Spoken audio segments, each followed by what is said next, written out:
الحمد لله رب العالمين والصلاة والسلام الأتمان الأكملان على سيدنا محمد وعلى آله وصحبه أجمعين أما بعد. கண்ணியத்துக்குரிய சகோதரர்களே, பெரியோர்களே, இன்றைய இந்த வகுப்பிலே இன்று பரவலாக அதிகமாக இஸ்லாமிய சமூகத்துக்குள்ளே நடந்து வருகின்ற திருமணத்தோடு சம்பந்தப்பட்ட ஒரு விவகாரம் சம்பந்தமாக இந்த இடத்திலே ஒரு தெளிவை நாங்கள் கண்டுகொள்ள வேண்டும். அதிலே மிக முக்கியமான ஒரு பகுதி, திருமணத்தில் எங்களுக்கு தெரியும் அக்குதுன் நிக்காஹ்னு சொல்வார்கள். திருமணம் நடைபெறுகின்ற பொழுது அங்கே ஒரு எக்ரிமெண்ட் செய்யப்படும், உடன்படிக்கை. அதாவது பெண்ணுடைய தரப்பிலே வழிகாரன் என்று அழைக்கப்படுகின்ற தந்தையோ அல்லது அவர்களுடைய தந்தை வழி அந்த உறவுகள், இப்படி வழிகாரருடைய பட்டியல் இருக்கிறது. அந்த வழிகாரர் தன்னுடைய மகளை அந்த மணமகனை பார்த்து, உங்களுக்கு நான் திருமணம் முடித்து தருகிறேன், இவ்வளவு மகருக்கு என்று சொல்லி அந்த இடத்திலே நீ செய்யப்படும். மகர் குறிப்பிடப்படும் அல்லது குறிப்பிடாமல் திருமணம் முடித்து கொடுக்கப்படும். அங்கே சாட்சியாளர்கள் இருப்பார்கள். சபையோர்கள் சார்பாக அந்த திருமணம் நடைபெறுகிறது. ஆகவே திருமணத்திலே மிக முக்கியமான பகுதி என்பது அந்த அக்குது தான், அதாவது உடன்படிக்கை, எக்ரிமெண்ட். இது முடிந்துவிட்டால் கணவன் மனைவி என்ற அந்த இடத்தை அவர்கள் அடைகிறார்கள். இது எங்களுக்கு தெரியும். ஆனால் பிரச்சனை என்னவென்றால், இன்றைக்கு அதிகமான இடங்களில் இந்த அக்குது நடைபெற்றதற்கு பின்னால் அந்த மணமகன் அந்த மணமகளோடு சேர்ந்து வாழ மாட்டார். என்ன நடக்குதுன்னு சொன்னால், என்ன சொல்கிறாங்கண்டா, அவங்க இன்ஷா அல்லாஹ் இன்னும் ஒரு 6 மாதத்தில் ஒரு வலிமா சாப்பாட்டை கொடுத்து அதுக்கு பிறகு சேர்ந்து கொள்வாங்க,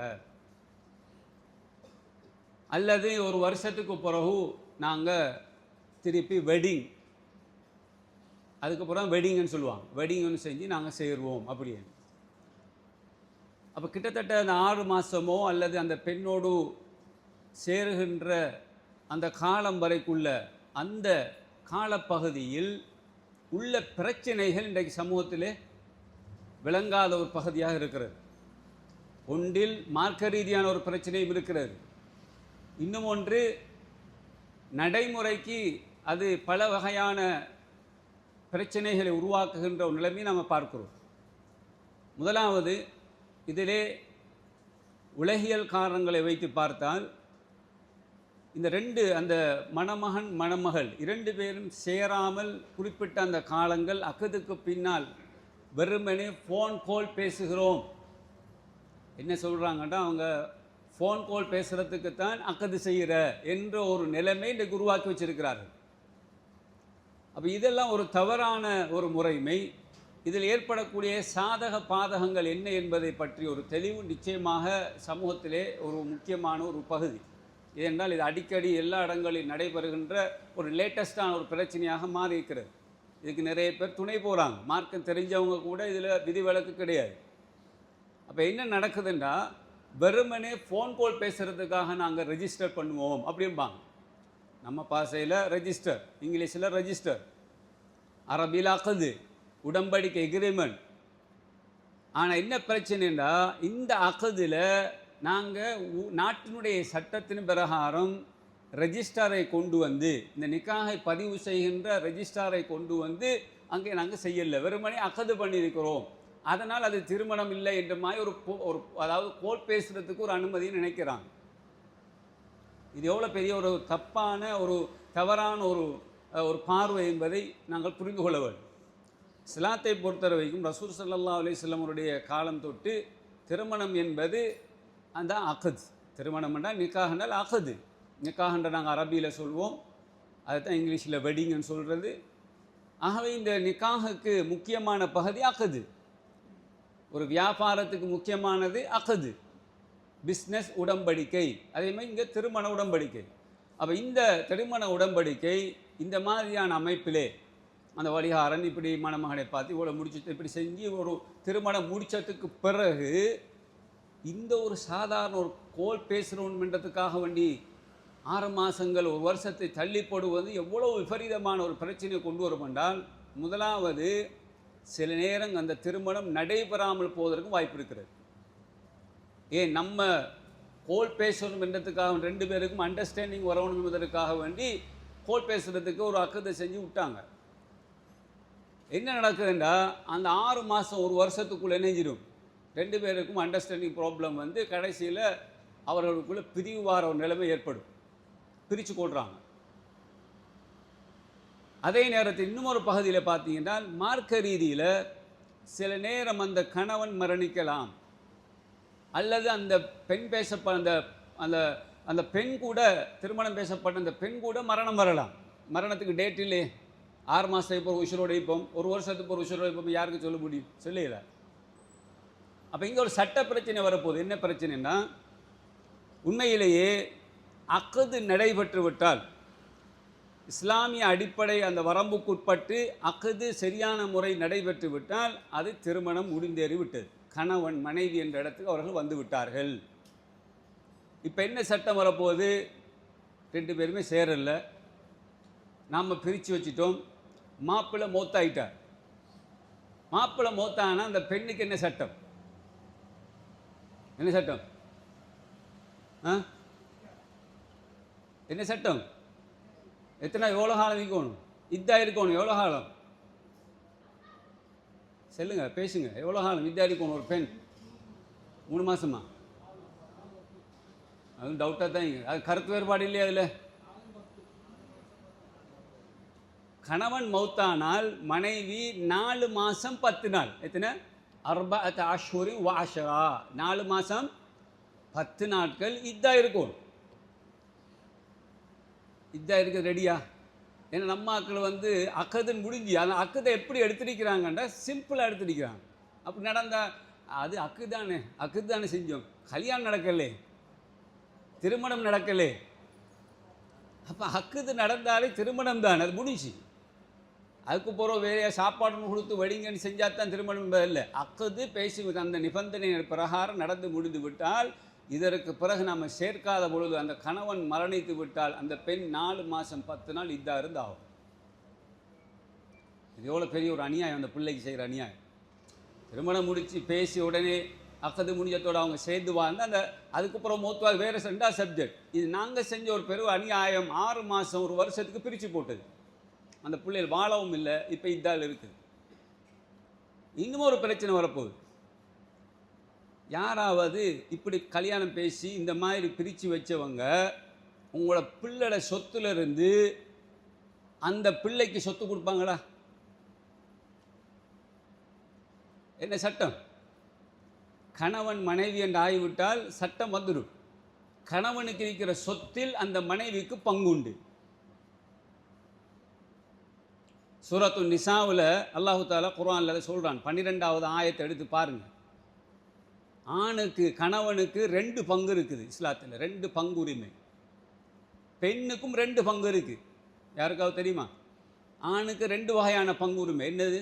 ஒன்று சொத்தில் அரைவாசி, 2ல் 1ன்னு சொல்லுவாங்க.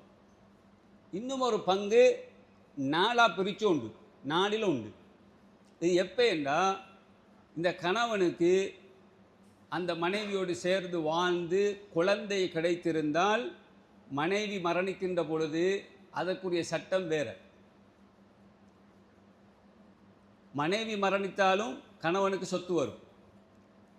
இதே போல் இந்த இடத்துல கணவன் மரணித்துட்டார் என்றால், இந்த மாப்பிள்ளை மரணித்தா சேர்ந்து வாழலை, இவருக்கு பிள்ளை இருந்திருந்தால், திருமணம் சேரலே நான் செல்வன் சட்டத்தை 2 வகையான பங்கு வரும். பிள்ளை இருந்திருந்தால் இந்த மனைவிக்கு 8ல் 1 போகும். பெண்ணுக்குரிய சொத்து 2 இருக்குது, அவைக்கு 4ல் 1ம் 8ல் 1. ஆணுக்கு 2ல் 1ம் 4ல் 1ம், பெண்ணுக்கு 8ல் 1ம் 4ல் 1. அப்போ இங்கே இந்த கணவன் மரணித்துட்டார் என்றால், பிள்ளைகள் இல்லாவிட்டால் அந்த பெண்ணுக்கு எவ்வளோ கொடுக்கணும்? இப்போ பிள்ளைகள் இருந்தால் 8ல் 1 அந்த பொம்பளை எடுத்துகிட்டு போவா இவட சொத்துல இருந்து. இப்போ பிள்ளை இல்லையே, சேரலே, இப்போ கணவன் மனைவி என்ற பேரில் அவங்க, அதாவது இஸ்லாமிய சட்ட பிரகாரம் கணவன் மனைவி, ஆனால் 2 பேரும் சேரல. இப்போ கணவன் மரணித்து விட்டால் கணவனுக்கு சொத்து இருந்தால் அந்த மனைவிக்கு எவ்வளோ போகணும்? இப்போ பிள்ளை இல்லாதால 4 ஒன்று கொடுக்கணும். இங்கே நடைமுறைப்படுத்துகிறாங்களா? இப்படி ஒன்று நடந்து அல்லது இந்த மாதிரி நடக்கும், இந்த சட்டம் தெரிஞ்சாலே ஒத்தனும் பின்னுக்கு என்ன செய்ய மாட்டாங்க. இப்படி ஒரு சட்டம் தெரிஞ்சால் குர்ஆனில் இருக்குது, ஆனால் நம்ம இதை என்ன செய்யலை, கேர்லெஸ். இதை நம்ம பெருசாக விலங்கல்ல, சும்மா பிரித்து வச்சுக்கிறோம். அப்போ அந்த பிள்ளைக்கு நம்ம கொடுக்க போகிறவும் இல்லை. அப்படி நடந்து யார் சொத்து கொடுத்தாக்களி அப்படி அது வரலாற்றில் அப்படி தேடி பார்த்து இப்போயே நம்ம சொத்துக்கு பங்குதாரராக இருந்தும் கூட சொந்த உம்மா வாப்பாடு சொத்தை சரியாக பிரித்து கொள்ளலாமல் வைக்கிறோம். அப்போ இந்த மாதிரி ஒரு திருமணத்தை பேசி வச்சுட்டு அந்த புள்ள அந்த அந்த மணமகன் மௌத்தானத்துக்கு போகிறோம், எப்படி அவங்க மணமாண்ட விட்டார்கள் அந்த பெண்ணு கொடுப்பாங்களா? சரி, அந்த புள்ளையை தான் அந்த பெண்ணோட விட்டாக்கள் இதாக வைப்பாங்களா? அப்போ இங்கே பெரிய ஒரு சட்ட பிரச்சனை இருக்குது. அப்போ இது நாங்கள் செய்கிற பிழை. அதனால் நிக்காஹ் என்று வர்ற நேரத்தில் திருமணம் என்று வந்து விட்டால் நீங்கள் இந்த பிரித்து வைக்கிற வேலையை செஞ்சிடக்கூடாது. அக்கத்தை முடிஞ்சால் முடிச்சிடுங்க, அவங்கள சேர்ந்து வாழ விடுங்க. புறவு நீங்கள் வாலிமா கொடுக்க விரும்புகிறீங்களா, சாப்பாடு கொடுக்க போகிறீங்களா, அது வேறு விஷயம். வெறும் கோல் பேசுகிறதுக்கான மாத்திரம் அக்குதை செஞ்சு வைக்காதீங்க. செஞ்சு வச்சிங்கன்னா இந்த சட்டத்தில் நீங்கள் எக்ரி பண்ணி கொண்டு செய்கிறேன்டால் நீங்கள் செய்து கொள்ள வேண்டும். இது நாங்கள் மார்க்கத்தில் விடுகின்ற ஒரு மிகப்பெரிய ஒரு பிழை. ரசூலுல்லாஹி ஸல்லல்லாஹு அலைஹி வஸல்லம் அவருடைய காலத்திலே ஒரு ஹுக்கும் சம்பந்தமாக இப்னு மஸ்ஊத் ரலியல்லாஹு அன்ஹு இப்னு மஸ்ஊத் ரலியல்லாஹு ஒரு பெண்ணை பற்றி கேட்கப்படுகிறது. அந்த பெண், அவளுடைய கணவர் அந்த பெண்ணோடு தாம்பத்திய உறவு கொள்ளலை. அப்படின்னா அவங்களுக்குள்ளே குடும்ப வாழ்க்கை நடக்கல. அப்போ பிள்ளைகளும் இல்லை. குடும்ப வாழ்க்கை நடக்காமலே ஒருத்தர் நினைச்சிட்டார், அந்த மரணிச்சிட்டார். அப்போ இப்படிப்பட்டவருடைய அந்த பெண்ணுக்கு என்ன நிலைமை? அப்போ இப்னு மஸ்ஊத் எல்லாம் தீர்ப்பு சொல்கிறாங்க, அந்த பெண்ணுக்கு மஹர் கொடுக்கணும், அந்த பெண்ணுக்கு மஹர் போகணும். அதே போல் அந்த பெண் இதா இருக்கும், அலைஹா அல் இதா. அதே போல் அந்த பெண்ணுக்கு சொத்தில் பங்கு இருக்குது, அந்த மணமகனுடைய அந்த மாப்பிளோட சொத்திலும் பங்கு இருக்கிறது. இந்த 3 விஷயத்தையும் சொன்னார்கள். இதை சொல்லிவிட்டு அவர்கள் சொல்லுகிறார்கள், அந்த இடத்துல இந்த செய்தியை சொன்னது போகிறோம், மாக்கல் பின் யசார், அதாவது மாக்கல் பின் சினான் ரலியல்லாஹு சொல்கிறாங்க, ரசூல் ஸல்லல்லாஹு அலைஹி வஸல்லம் அவர்கள் அதாவது பிர்வா பின் வாஷிக் என்ற பெண்ணுடைய விஷயத்தில் இப்படி தீர்ப்பளித்ததை நான் செவியேற்றேன் என்னாங்க. அப்போ இது ரசூல் ஸல்லல்லாஹு அலைஹி வஸல்லமுடைய ஒரு செயல், ஹதீஸ். அப்போ இந்த ஹுக்கும் அப்போ இந்த இடத்துல பாருங்கள், நாங்கள் இன்றைக்கி மஹர் அந்த சபையில் பேசிவிட்டால் அந்த மஹரும் அந்த பெண்ணுக்குரியது. அதே நேரத்தில் 2 பேருக்கு இடையில் பிரச்சனைப்பட்டு அவர்கள் பிரிந்தால் அப்போ அதுக்குரிய அந்த சட்டங்கள் வேறு. இப்படி நிறைய பிரச்சனை இருக்குது. அப்போ இன்றைக்கி சமூகத்தில் இது சம்பந்தமான தெளிவில்லாமல் நிறைய பேர் என்ன செய்கிறாங்கண்டா, தங்களுக்குள்ளே இவ்வாறான திருமணங்களை பேசி வைத்து வெறும் ஃபோன் கால் பேசுகிறதுக்கு என்று மாத்திரம் இப்படி காலங்களை கடத்துவது என்பது மார்க்கத்துக்கு முரணான விஷயம். இன்னும் ஒரு விஷயம் நடக்குது, திருமணம் சும்மா பேசுகிறாங்க. அது நான் சொன்ன மாதிரி இந்த அகது நடக்கலை. என் மகளை என்கேஜ்மெண்ட் சொல்லுவாங்கன்னா ஒரு பேச்சுவார்த்தை நடத்துகிறேன்றாங்க. என் மகளை உங்களுக்கு முடிச்சு தரது, உங்களோட மகனை நம்மளோட மகளுக்கு பேசுவோம் என்று ஒரு பேச்சுவார்த்தை நடத்துகிறாங்க. இங்கே அக்குது அல்ல, இங்கே மகர் குறிப்பிடப்படலை, அந்த மாதிரிலாம் ஒன்றும் செய்யப்படலை, சும்மா ஒரு பேச்சுவார்த்தை. இது நடந்து அதற்கிடையில் ஏதாவது விபரீதம் நடந்தால் அதுக்குரிய சட்டம், இந்த மாதிரி சட்டம் வராது. இந்த இதாவுடைய சட்டம், மாறுற சட்டம், அதே போல் சொத்து பங்கீடு இதெல்லாம் வராது. ஏன், இது பேச்சுவார்த்தை. இது சும்மா பேச்சுவார்த்தை இஸ்லாத்தில் இருக்குது. ஒரு பெண்ணை பார்க்குறன்றதெல்லாம் இஸ்லாத்து மார்க்கத்தில் அனுமதி, அது அந்த பகுதிக்குள்ளே வராது. ஆனால் இன்றைக்கி வேறு இதை தாண்டி இதுதான் நான் நடைமுறையில் இருந்தது, ஹித்துபான்னு சொல்லுவாங்க. இதுக்கு ஹித்துபா, பெண் பேசுகிறது, இது மார்க்கர் இதில் பிரச்சனை கிடையாது. ஆனால் இந்த ஹித்துபாவில் நடக்கிற பிரச்சனை என்னென்னா, இந்த ஹித்துபாவை செய்துவிட்டு சும்மா பெண்ணை பார்த்துட்டு ஒரு பேச்சுவார்த்தை நடத்துறதுக்கு பிறகு ஃபோனை கொடுக்குறது. ஒரு ஃபோனை அந்த கையில் கொடுத்து 2 பேரும் பேசுகிறான். அக்குது நடக்கலை. நேரத்தில் சொன்னது அக்குதை நடத்துறது ஃபோன் பேசுகிறதுக்காக. அதில் விபரீதங்கள் தான் நான் ஏற்கனவே சொன்னேன். அடுத்த பயங்கரமான விபரீதம் என்னென்னா, வெறுமனே பெண்ணை பேசி வைக்கிறாங்க, சும்மா பேசிக்கொள்கிறாங்க, அக்குது நடக்கலை. அந்த இடத்துல ஒரு ஃபோனை கொடுத்து நினைச்சாங்கடா 2 பேரும் பேசிக்கொள்கிறாங்க. அப்போ இதை எங்கே கொண்டு போய் வேண்டாம், இது ஹராத்தில் கொண்டு போய்த்து சேர்க்கும். ஒரு அந்நிய பெண்ணோட நாங்கள் அது எப்படியுமே எங்களுக்கு திருமணம் சும்மா பேச்சுவார்த்தை மட்டும்தான் நடந்துச்சு. கணவன் மனைவி என்ற அந்த ஸ்டேஜுக்கு வரல. அப்போ சும்மா குடும்பத்தார்கள் 2 குடும்பத்தை பேசினதற்காக வேண்டி கோலில் பேசி கொண்டிருப்பது என்பது இதுவும் மார்க்க ரீதியான ஒரு ஹராமான ஒரு விஷயத்துக்கு நாங்கள் துணை போகிறோம். இதுக்கு வாப்பா அம்மாவும் சேர்ந்து தான் துணை போகிறாங்க. அதை செஞ்சு கொடுத்தால் சும்மா கிஃப்ட் ஒன்று கொடுக்குறாங்க, அது வேறு விஷயம். அவங்க பேசல, ரெண்டாவது விஷயம். ஆனால் பேசுகிறதுக்கு இந்த மாதிரி நடைமுறையில் நம்ம அதை செஞ்சால் அதுக்கு நம்ம அந்த தவறுக்கு அந்த குடும்பமும் துணை போகுது, அதை நாங்கள் சுமக்க வேண்டி வரும் என்பதை நாங்கள் புரிந்து கொள்ள வேண்டும்.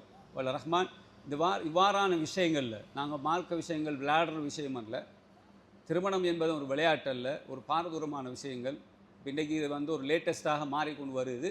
ஆக இவ்வாறான இந்த நடைமுறையிலிருந்து நாங்கள் மாற்றி இஸ்லாமிய வரம்புக்குட்பட்டு எங்களுடைய அந்த நிக்காஹ்களை செய்து கொள்வதற்கு நாங்கள் முயற்சிக்க வேண்டும். வெறுமனே ஒரு ஃபோன் காலுக்காக, ஒரு வலிமா சாப்பாட்டுக்காக, அல்லது எங்களுடைய சொந்த தேவைகள், மரும வெளிநாட்டில் இருக்கார் அதுன்ற ஒரு காரணங்களை சொல்லி இப்படி நாங்கள் பிற்போடுறதுனால் நாங்கள் மிகப்பெரிய ஒரு தவறான ஒரு நிலையை நாங்கள் எதிர்கொள்ள வேண்டி வரும். அப்படி இல்லை என்றால் மார்க்க சட்டத்தை மீற வேண்டி வரும். சில கட்டங்கள் வரும், அதாவது நிர்பந்த சூழ்நிலைகள் வரும். அதை கருத்தில் கொண்டு சில நேரங்களில் அக்கது பண்ணி வைப்பாங்க.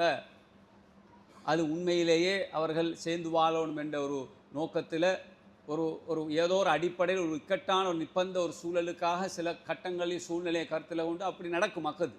அப்படி நடந்தாலும் கூட அதில் இந்த மாதிரியான ஃபோன் கால் பேசுவது, இவ்வாறு தவறான நடைமுறை நடந்து கொள்வது, இதை நாங்கள் தவிர்த்து கொள்ள வேண்டும். அதுக்கு மாற்றமாக நான் சொன்ன இந்த அடிப்படைகள், மரணம் ஒன்று வந்துவிட்டால் அந்த கட்டங்கள் எப்படி நடந்து கொள்ள வேண்டும் என்ற விஷயத்தையும் நாங்கள் நடைமுறைப்படுத்த வேண்டும் என்ற ஒரு அதை ஏற்றுக்கொண்டு தான் அதை நாங்கள் செய்ய வேண்டும்.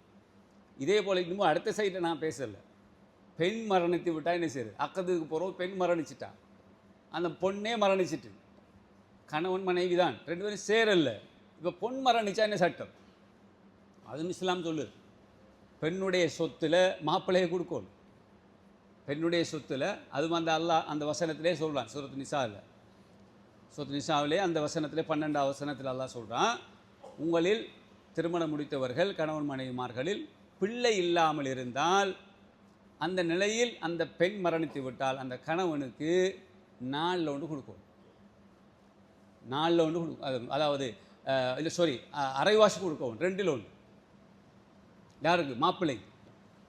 அப்போ பெண்ணுடைய சொத்துல அரைவாசி கொடுக்கணுமா? அப்போ அல்லாஹ் சொல்ல சட்டம். ஏன் இந்த அக்கது சரியாக நடைமுறைப்படுத்தப்பட்டு விட்டால் அதுக்கு பிறகு கணவன் மனைவியுடைய சட்டம் அங்கே வந்துடும். கணவன் மனைவிக்குரிய அந்த வராத சட்டமெல்லாம் அதுக்குள்ளே வந்துடும்.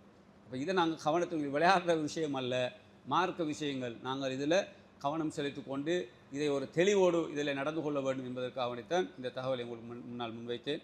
வல்ல ரஹ்மான் நம் அனைவருக்கும் மார்க்கத்துடைய தெளிவை எல்லா விஷயங்களிலும் நிதானத்தோடு செயல்படக்கூடிய நிலைமையும் அல்லாஹ் தந்துருவானாக. வாஹர்தவான் அல்ஹம்துலில்லாஹி ரப்பில் ஆலமீன். சுப்ஹானக்கல்லாஹு வ பிஹம்திக் அஷ்ஹது அல்லா இலாஹா இல்லா அன்த அஸ்தக்ஃபிருக வ அத்தூபு.